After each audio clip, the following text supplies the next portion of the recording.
got to where she would just turn around and say, "Ready?" Every time I hear the word ready, that's I hear Luna's voice and the way she said it with her inflection, and all the horses pricked their ears and they were ready to go. And I just, everybody had to be paying attention to make sure that they were ready. And so all of us, all 8 of us, when we get together, if we say the word ready, we've got to say it like Luna, and we're ready and ready to go.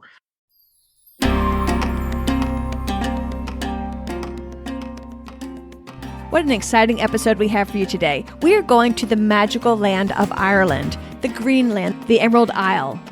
I can't believe in 6 some odd years we've never been to Ireland on the Active Travel Adventures podcast. But today we're going, and we're not just going on a regular adventure of hiking, biking, or paddling. We're going to go by horse. I can't think of a more exciting or romantic way to see the Emerald Isle. I cannot wait to share this really super fun episode with you. So let's get started. Welcome to the Active Travel Adventures podcast. I'm your host, Kit Parks. A couple of housekeeping things before we get started. First off, back on the episode where I had my recommended travel gifts for the holidays, I recommended the Frameo, which lets your favorite travel photos or photos rotate in a digital frame. I loved it. However, it's very buggy, so I returned not 1, but 2 of them. So cool as the product is, and when it's working, it's fantastic. It does have some bugs in it, so I no longer recommend that. So sorry about that. If I did lead you astray on that, I do love it. Maybe I just got a bad batch. I'm not quite sure, but just to be on the safe side, I'm no longer recommending that. And then secondly, I have been talking about doing a Camino as a group with us ATA folks, and originally, we were talking about doing it in 2024. It was getting too confusing to do so and try to coordinate different schedules. So we've now decided we're doing it in April of 2025. If you are interested, you need to hit me up as soon as possible at kit@activetraveladventures.com and let me know, because we're going to start opening the booking for that, and it will be limited to 15 people total plus myself. So again, it'll be April of 2025, and send me an email. Let me know you're interested, and I'll get you the information right away. I am super excited to have Avery on the show today to tell us about her exciting active riding trips tour of Galway and County Clare. And don't forget, since Active Riding Trips is one of my affiliates, you can save 5% by using my exclusive promo code ATA5, ATA5, and get 5% off any of their worldwide horseback riding trips. And they go from beginner to expert. So you're sure to find a fun tour to suit your particular needs. So enough about me. Let's get Avery on to tell us about her exciting tour by horseback of Ireland. I've asked Avery to come on the program today to share with us her experience horseback riding Ireland's Galway and Clare trail ride. Welcome to the program, Avery. Thanks for coming on. Thank you very much. I appreciate it. This is something that I've never done anything like that before. Is this something you've done before? Or have you done adventure travel before? Or how did you get into doing this kind of a holiday?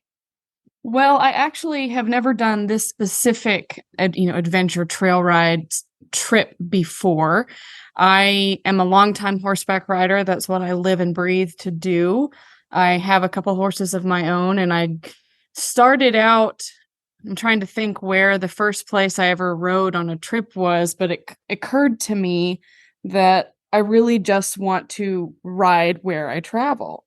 And I went to France a few years ago on my own because I had a connection there where I could ride some horses. And when I came back, I was thinking, I've seen these companies on social media advertising horseback riding, trail ride specific, and some training specific trips internationally. And that always stuck in the back of my mind. I went on a vacation to Hawaii, where I have some family that lives, and they've got some friends that have horses, and I was able to ride there. And the whole time I was thinking to myself, interestingly enough, while I was in Hawaii, that I've got to go to Ireland to ride. I've always wanted to go there, and something about it sparked Ireland in my brain. And so I got back, and that week started researching where I could ride in Ireland, and I had seen different companies and started researching the different trip packages, and that's kind of where it started.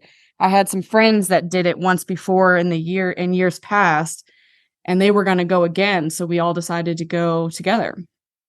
Oh, cool. And so you went with my affiliate, Active Riding Trips. So how was that? Did they do a good job? Tell us a little bit about them. Oh gosh, they did a fabulous job. Stacy was wonderful to work with. And interestingly enough, we have a mutual friend that she went to college with, which made it even more comfortable for me. She was really great to communicate with. She was very clear, very available. I had never done this before. A few people, like I mentioned, had done it before with a different outfit, but she really was amazing. She was very open to all of our questions and concerns, was as available to any of our requests that we had, and it went very smoothly. That sounds cool. So give us a brief overview of the trip itself, and then we'll dig down a little deeper. Okay, so the trip itself is, I think they called it the Galway and Clare ride, and that's exactly what it is you start in, oh shoot, I think the name of the town is Whitegate, kind of in the area of Whitegate, near kind of in the middle of the country, but you ride the boundary basically of Galway all the way to the ocean. And you really get to see a lot of the countryside. You're riding the whole time. The outfitter of the trail ride, they live on a farm and you stay there half the time. And then you stay in a couple different towns and B&Bs for the rest of the time. So you really get a full spectrum, very local feeling of seeing the country. And just based on the photos that you sent me, the countryside, I've never been to Ireland. It's always on my wish list, and I just have yet to get there. It looks amazing, and what an incredible experience to see it by horse. Oh my goodness. Okay, first of all, you have to go. No matter how you get there, you have to go to Ireland. The people are some of the nicest people I've ever encountered in my life. And the culture is just very fabulous, very interesting. I really feel like a kinship with them, just the countryside, the animals, the music, and it's so pretty. It's so green. There's a lot of things actually that I didn't know about the country that you really get to see on horseback. And it's, to me, seeing any place by horse is the best because you're doing a lot of different things, but you're slowing down at the same time and you really get to see and experience. Yeah, I've done a lot of biking and walking holidays, and I like those holidays for the same reason, because you're actually part of the local environment and you really get to stop, see, and smell, taste. I mean, you get to really understand the culture that you're visiting. Yes. But by horse, you're doing it at an even better pace. You can even see more. Yes, I imagine that's about this, it's this very similar to do it by bike or by foot. And interestingly enough that you mentioned that, when we were riding on this particular trail ride, this package that we chose, you are riding mostly on a walking trail. And before we went, I did some research on Ireland and the area we were going to, just to kind of see if there were any other little extras we could fit in, and just kind of the history before we went. And I found out that Ireland has this very interesting, and I could be misspeaking some of this because it's been several months since I did the reading on it, but somebody at some point started this low impact tourism initiative in Ireland, where they've created these very nice long walking loop trails in all the different counties. And you can go, like for you particularly as a walker, hiker, or a biker, go and experience the country on foot or by bike and go from village to village on this big loop trail to bring tourism and economy to the area, but also to actually be able to experience it and not trying to understand the best word that is descriptive. You don't want to take advantage negatively to the native people or the culture. You're having a more positive impact with your tourism. One of my previous guests had said, when you do this slow travel, it's like most times when you do a city tour or something like that, and a bus tour, you're like outside the fishbowl looking in. When you do an adventure tour, you're inside the fishbowl with the locals. You're meeting them, walking their dogs. You're running into the same kinds of things. You're part of their day. they might be talking about you when they get home to the spouse later that day. Oh, I met these nice people. Can you believe they were riding their horse all across the county or something of that nature? Yeah, exactly. And that's something that I love is to meet the local people. I love to be in small towns and villages, experience, how they live their life every day, the speed, the way they talk, the stories. And that's something that's so great about Ireland is the storytelling, obviously, in addition to the music. It's just really special to me. And to be in a smaller, slow-paced area to really see how people live their life because it's so different than other places all over the world. Each place is different and you can glean different things, learn different things. It's just very special. Another thing Ireland is known for that I saw in your photos is for its pubs. Oh, yeah. Tell us about those. The pubs were wonderful. That was something that I was very much looking forward to. And the last night that we were in a pub, we only got to spend 2 nights in town because the week that we went, we were supposed to have another night in town. And there's actually a really big matchmaking festival on that Friday night. And they've learned over the years that it's such we'll just say a party that nobody gets to sleep. It doesn't matter where you are. It doesn't matter whether you're participating or not. You don't get to sleep. It's loud. There's lots of people. And so they took us back to the farm for that last night. So I was a little sad that we didn't get another pub night, but we fit in what we could and it was amazing. The music was wonderful, especially on the last night that we were there. When we left, there were 6 people playing and singing and everybody was telling stories and they were so welcoming to all of us. And that's really, something that you hear a lot about. I read a lot of novels that are set in Ireland just because I just love the way the culture sounds and feels, even though I had never been there before. And Nora Roberts is one of my favorite authors, and she sets a lot of books there. And that in living through the books, that's something that I really wanted to do, was go to the pubs and feel it and experience it. And it definitely lived up to that expectation. The music was great. The people were great. The drinks are great. I had never had a Guinness before. I've learned to like beer, and definitely waiting to have a Guinness there was because there's something about the atmosphere, right? That's part of the way it tastes. That's part of the experience. It was amazing. I would definitely recommend anybody getting as much pub experience as they can. Very cool. So now let's get back to the riding. So tell us a little bit about your days riding. Are you on the horse all day? Does that vary by the day? Or tell us a little bit about your day-to-day experiences and what you saw. Yeah, so this particular package was very accurately advertised. They say in the brochure that it's 5 to 7 hours of riding a day. It absolutely was that. Like, this is a rider's trip. You're not just walking at a slow pace, head to tail, like what you might think of a typical dude ranch trail ride in the West in America. This is a rider's trip. We did ride 1 half day, the first day that we rode, just to get used to your horse and experience it and get used to the time change and the travel and recover a little bit. But you are riding 5 to 7 hours a day. You stop for lunch. It's about half the time you're trotting and cantering, you're really covering some ground. But the horses were fabulous. They all were taken very well care of, in very good shape, very well behaved. They knew their job. Nobody had a bad time. We're all technically riders, but we had a few people that were not as experienced, that don't ride that often, but they had a fabulous time. It is at 5 to 7 hours a day was accurate. It was great. All right, so let me ask you this. I've only been on a horse probably less than 10 times and the typical 2-hour tour kind of a thing. Is this something that I could train for even though I don't have access to a horse? Or is this something more advanced? Or tell us like what you need to do for your body if I was interested in doing something like this. Yes, so I would definitely make sure that you are in good shape. There were 8 of us in our group. I was the youngest one. I am now 35, so I was technically 34 at the time. This is only a few months ago that we went on this. And the rest of the group, we had one lady who was 50, and the rest of them were in their 60s, Okay. maybe, and a couple maybe that were in their early to mid 70s.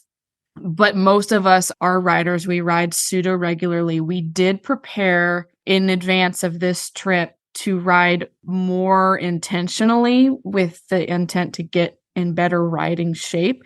We were being more physically active in our regular exercise off the horses. We did ride more, like I said, intentionally horseback to ride longer and do more, more trotting, more cantering to be in better shape. But even our least experienced one, who mostly just walks when she does come to ride with us, she doesn't have her own horse. She's a very busy person. She got along just fine. And I was actually very proud of her. She became a much better rider by the time she left, but she was able to handle it. So I think most people, now Grant, I have a hard time answering that question because I'm a lifetime rider. I've been riding my whole life. So I don't know what it would be like for somebody who doesn't. But being in good physical shape, you absolutely need to do to be able to get through it. But you're already a physically active person by doing these trips, like biking or walking and things like that. I would recommend that you take some lessons just to get more of the feel from not just walking, but more trotting, learning how to post, and being able to canter. But those horses, they're very comfortable. We rode gypsies, most of us did. Now, granted, they have different size horses, so they do have some Connemeras and some other smaller breeds, but we rode mostly gypsies, and they're very smooth. They take care of you, and they can, within reason, they can alter the pace of the trip a little bit because they do have a wide spectrum of people where they have had people that have almost no riding experience whatsoever. And you have two guides with you, one in the front and one in the back. Yes. So if, let's say I was a slow poke in the back, I'm not holding up people that are flying in front of me. Not necessarily, no. They do, they can slow down the group in theory. I mean, you do have certain meeting points that you do need to meet, but because we were riders and because we were going quite quickly based on the itinerary, we were getting everywhere ahead of schedule. But they have, even the week before that we came, they had a group of internationals that, maybe had only been on a horse about a handful of times, and they were able to make it happen. You know what I mean? Right. I bet active riding trips can help steer you to the proper tour for you so that you go on one appropriate to your level. Oh, yeah. Exactly. So this one in particular, I don't remember what they advertised it as. I'd have to go back and look as far as beginner, intermediate, or advanced, but they do have different packages all over the world that are rated in that way where you can search just for beginner packages or intermediate or advanced. This particular one, like I said, we were riding 5 to 7 hours a day. They have different packages in different areas around the world where you're only riding half a day or maybe even less. I particularly don't want to ride less than half a day because, again, this is what I want to do. But they have a lot of different packages, and I'm actually looking at one in Scotland where it's a little less mobile. You stay at the same place. You do ride half a day, but you've got the other half of the day to go fly fishing or play golf or go tour castles and get more of the history perspective.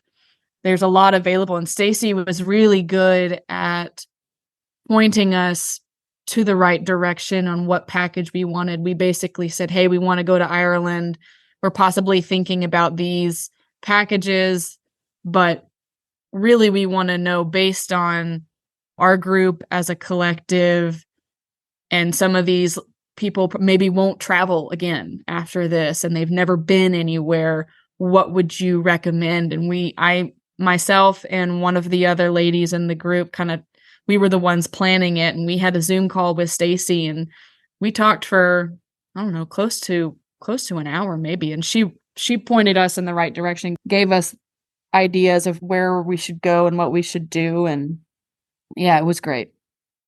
And I think too, on this particular Galway and Clare tour, they have 3 different options. You can do the 7-night, the 5-night, or you can be stationary. So that way, let's say you're traveling with somebody that doesn't want to ride every day, they could just stay at the lodge and chill out while the other people are out riding. So you're not moving all the time. Yes, I forgot about this because we didn't even look at it. They do have varied packages. And while we were there, actually, there was a lady from Germany that had been there once before. She was by herself, and she was doing It was a half-day package, and I think she was only there for a few days. They can do a lot to customize packages for different interests and skill levels and desire. So the airport transfer, is that included, or is that a special, or is that an extra fee, or how did that work? So the airport transfer is an extra fee, but it's very reasonable. But Stacy arranges all of that for you. So basically, once we picked the trip, we paid our deposit to Stacy.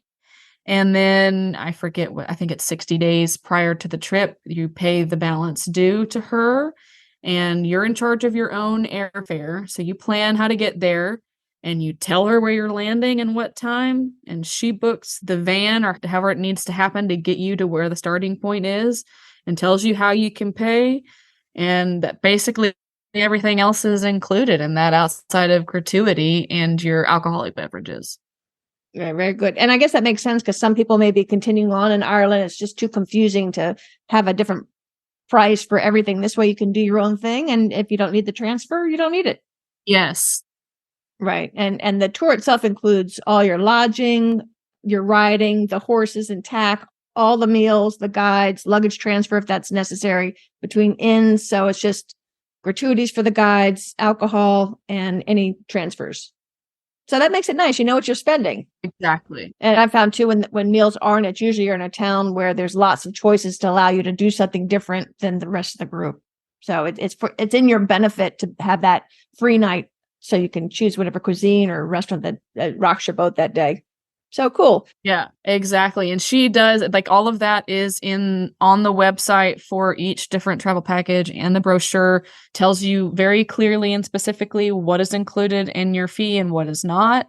And it's very adaptable. Like, one thing that I wish that I had done for this trip was go a couple days early to be able to experience a little bit more culture in the villages and the pubs and doing maybe some history things, and then starting the ride. So if I could do it again, I would have either flown into Shannon a couple of days early, because that's where we flew in and out of, was Shannon, and then started the ride, or flown into Dublin a couple of days or 3 days early, stayed and experienced that, and then rented a car and made my way in that direction. Stacey, I think, would be helpful in that also, at least with giving you ideas on how to execute things. Exactly. Yeah, exactly. It's very clear. And I thought that this trip was very cost efficient, especially if you buy your airfare a year in advance. Like, that really makes it help. That helps a lot. But there are different trips around different packages that varies a little bit, whether some of the meals might not be included, or it varies a little bit from package to package for different trips and different outfitters. But this one, everything was included, and honestly, most of them are all inclusive. Cool. So let's talk a little bit about this 300-year-old farmhouse. That sounds very cool. Oh my gosh, it was amazing. I don't know that I necessarily knew what to expect when we got there. I saw the pictures from the brochure, but it was magical. And I feel like I've been throwing that word around. The whole country of Ireland is magical, and we were in the most magical place that was so Irish. I can't even describe it. The colors, the size, it was surrounded by forests, and it was so green.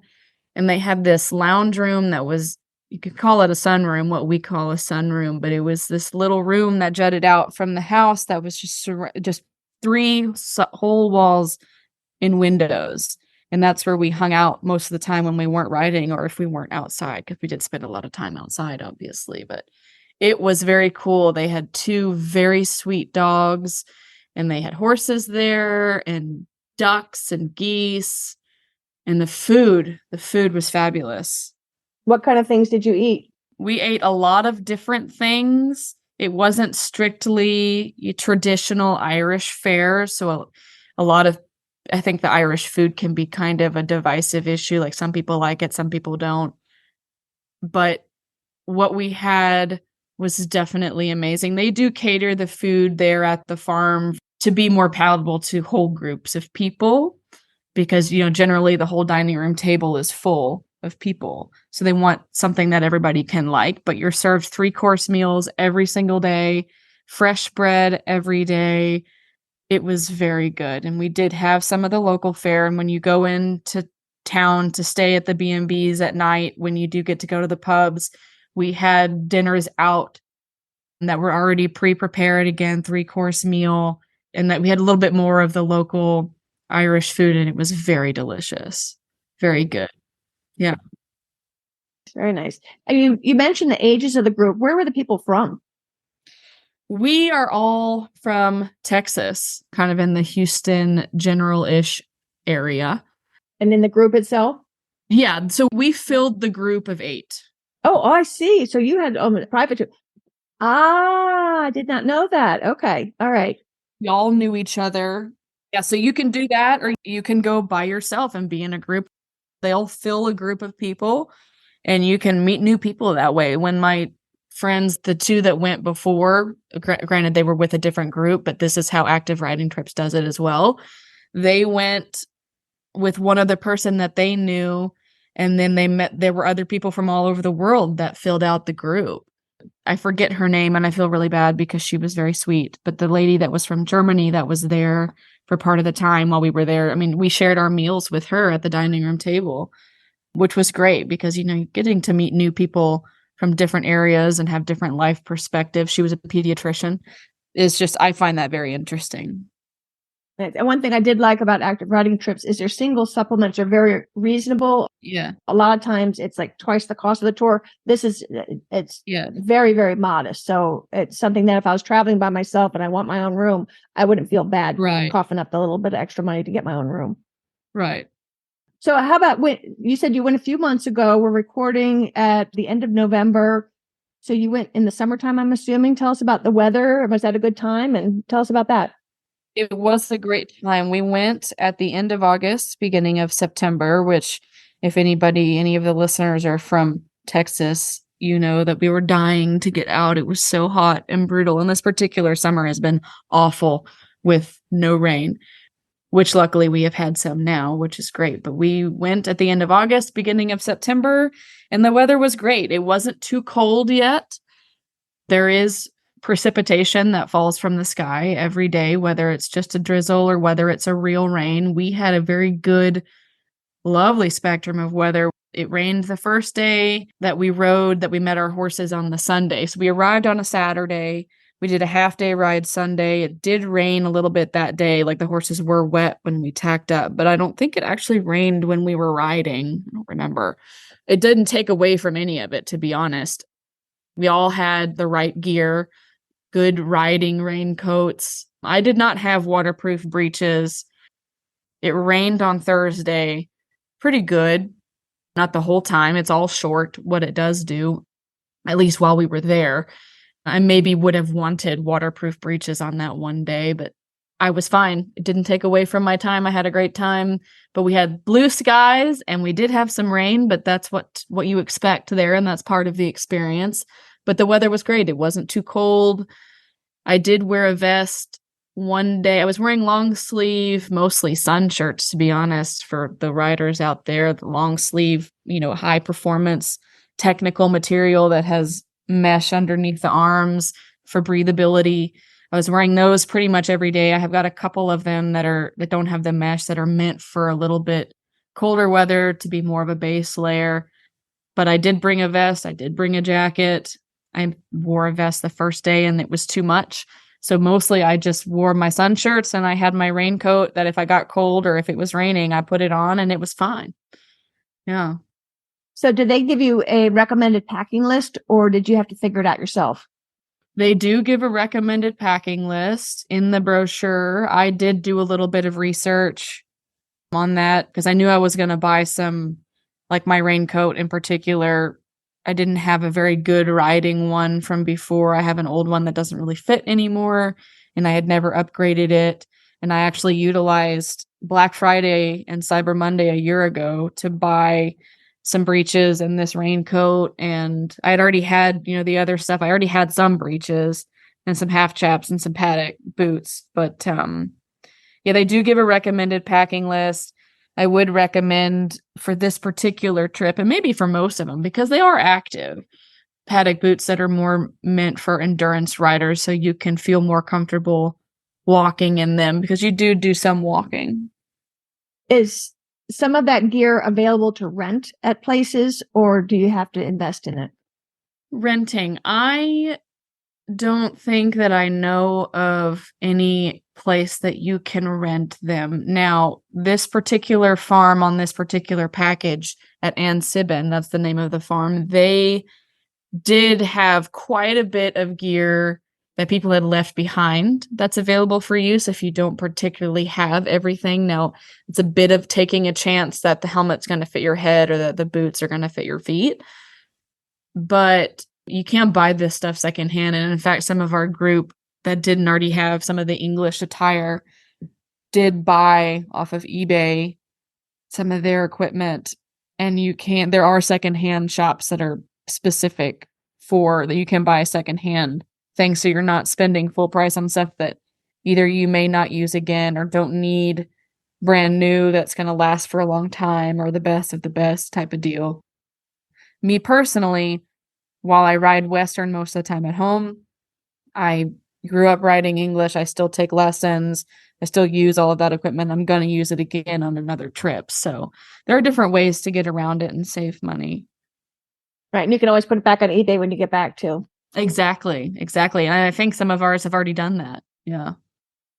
Was there anything that you wished you had packed or you're delighted that you packed that wasn't on the list as a little bit of a pro tip? I packed a few extra things like for going out in the in town in the pubs, like to look a little nicer. And by the time we got around to doing that, it was like just throw something that's not dirty on and just go. It's a very relaxed and casual country. And I didn't necessarily need those things, but I think I was glad that I had everything that I did have. And it was pretty much everything that was recommended. I don't know that I brought anything that wasn't, but granted, I kind of already live in that mind space. Gotcha. When you're on the horse, all right, so let's say it's not raining when you start. You've got your rain jacket. Where is that rain jacket? Do you have like a day pack on, or is there a horse carrying gear? Or where is all that extra stuff as you're riding? That is a good question. So I always had my raincoat tied around my waist. Now, the first day, that Sunday, I was wearing it when we got on. And so when I did take it off, I just took it off my shoulders and arms and tied it around my waist. And that ended up being what I did the whole time. They do advertise that there are some saddlebags available, and you can bring, I think they said in the brochure, saddlebags that are made for English saddles, but most all of us just tied our rain jackets around our waist. So lunch every day was on the trail, and so they brought the van with the food. And so we would leave extra jugs of water, and if you wanted to ditch some of your gear that you didn't need anymore, like a jacket or a vest, or if you were brave enough to leave your rain jacket, you could leave it in the van or have it in there to show up at lunchtime. But there weren't, being English saddles, there weren't saddle strings to like tie your rain jacket on. But it ended up not being a problem.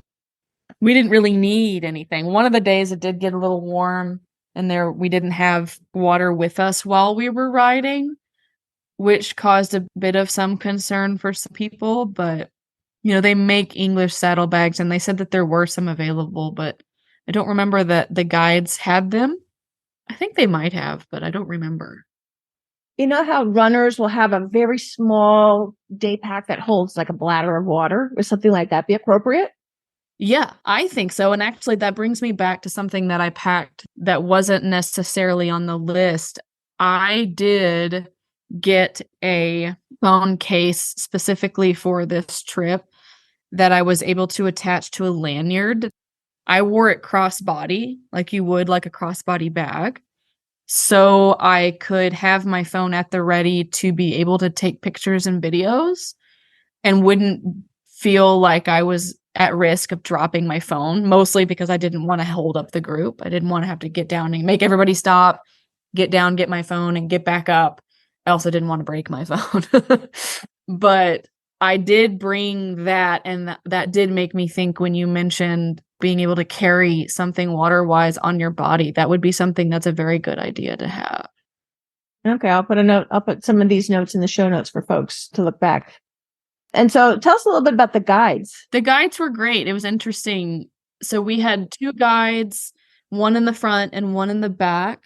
And then midweek, one of them was going back home to go back to school. And so the Nicola, the owner of the farm and the company who runs the show, basically, she ended up being our guide for the rest of the week, which was really nice.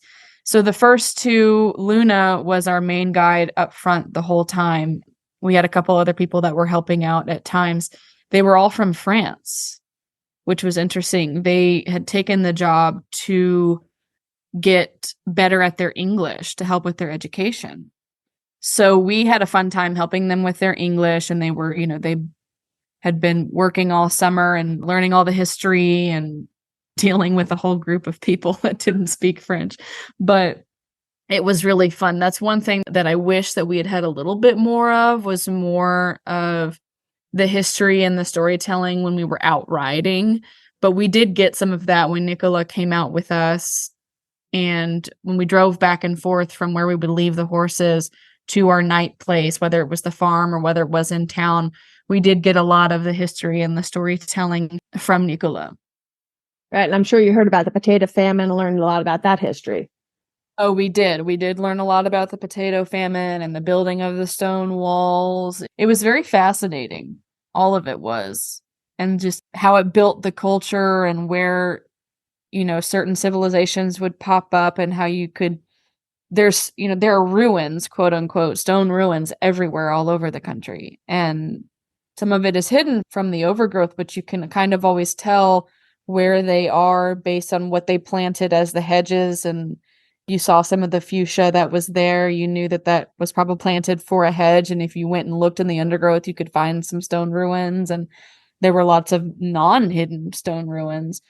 We rode through a lot of forest. I didn't realize prior how much forest industry, like timber industry, that the country has, which was pretty cool. Interesting. And for those that don't remember the potato famine from school, I forget what grade you learn it in the US, but millions of people either died or many had to move. Just there was no food. That was the staple food for the people and the livestock. And so there's ruins throughout Ireland where people just had to vanish. Interesting.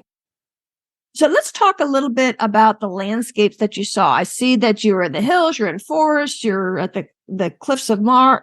How do you say that? Moher, yeah. I feel like I've heard one person say it Moher, but I don't think that's how you say it, because I did Google it when I heard that. I was like, wait a minute, have I been saying it wrong? And so I Googled, how do you pronounce Cliffs of Moher? And that's how they said it was Moher. Okay, good. Can you describe some of the landscapes itself that you saw? Oh, yes. So the landscape, there was landscape. I don't know that I necessarily logically thought about it. There was some rolling hills, but there's quite a bit of relief in the country, which you would think that there would be based on seeing the images of the Cliffs of Moher. Speaking of the Cliffs of Moher, that's quite a bit of drop off. And so it's a lot rockier than I would have thought where we were. Now, granted, it varies across the country. Kind of on the eastern side, it's a little bit more forgiving, I think, as far as the rockiness of it. But I was kind of surprised that it's rockier than you would think. And it is very muddy because it is very wet. It stays that way. There's lots of timber, like forests for timber. It was very interesting because they explained how the topsoil layer is pretty thin. I could be misspeaking this. I'm pretty sure that's one of the reasons why, is that the topsoil is very thin, but also because it's so wet, and because they do get quite a bit of wind there, they get a lot of trees that fall down, and they'll, like, the whole root ball, and some of them will be intertwined with other trees. They fall down quite a bit. And that's one of the maintenance things that they have to take care of as far as, the timber industry and that part of agriculture. But there's lots of timber there. We rode through lots of trees, which I didn't really know, but it is very rolling, but there's quite a bit of relief. I mean, I included one of these pictures with you to see when we were climbing up some pretty steep inclines a few different times where, you're standing up off your horse's back so he can easily climb the hill. But I mean, it's definitely a workout for you to help your horse be able to do that. And so between the rocks and the hills and, you're not just riding along down a simple trail. You do ride down quite a few roads, again, because it is muddy and rocky. That's the best and safest place to be able to ride. But there is wonderful, beautiful landscape, and you see lots of different perspectives where you're able to see, the hedge and the stone wall lined fields, whether it's wild fields of heather or beautiful manicured green fields, or even the trees. And again, you can walk all of these on foot. We were riding this walking trail the whole time, pretty much. And we climbed up this one hill. It was a very beautiful day where you could see one of the prettiest outlooks that we had was that day once we got on top of the hill. But what was most fascinating about it, because you were so high, there was a point where there was the edge of a forest meeting together next to a beautiful green, lush field. And then again, next to that was all the wild heather that we were riding through. It was pretty spectacular.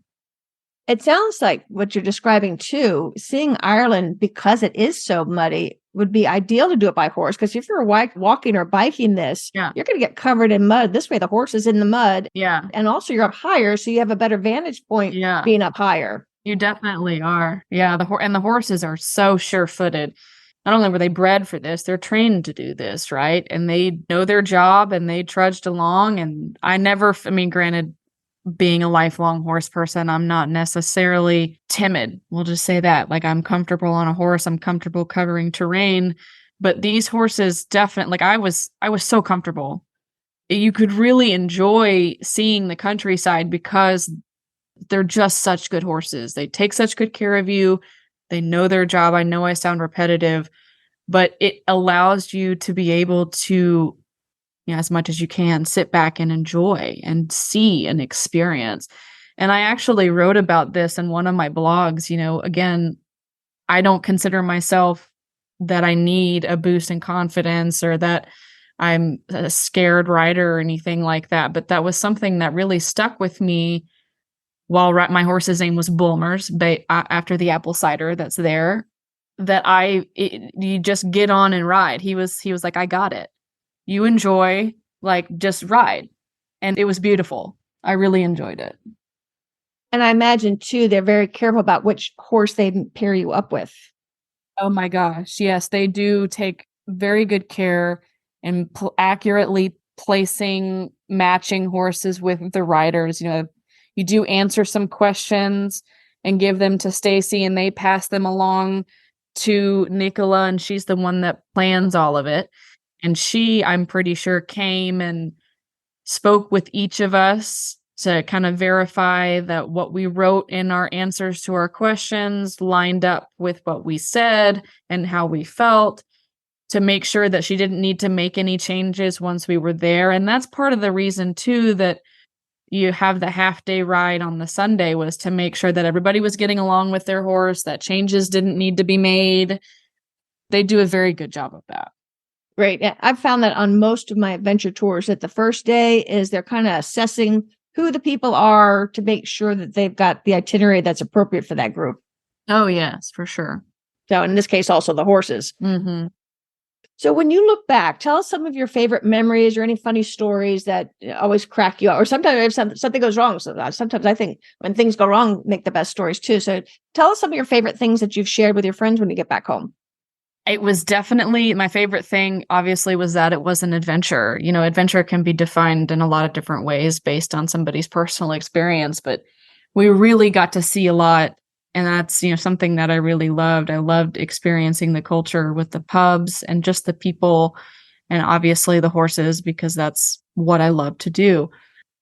It was pretty fun being with the guides and going on the rides, because they do this every day for months. They take a few months off in the wintertime, but this is their job. And they, the horses work a week and then they take a week off, and based on who's riding, they're generally working every other week, but they know the route, they know what they're doing. And our guide, Luna, was so cute. And every time when we were walking along, we would have a time where we would trot or that we would canter. And, she kind of got to know all of us as far as that we were game and ready to do the things. And basically it got to where she would just turn around and say, ready?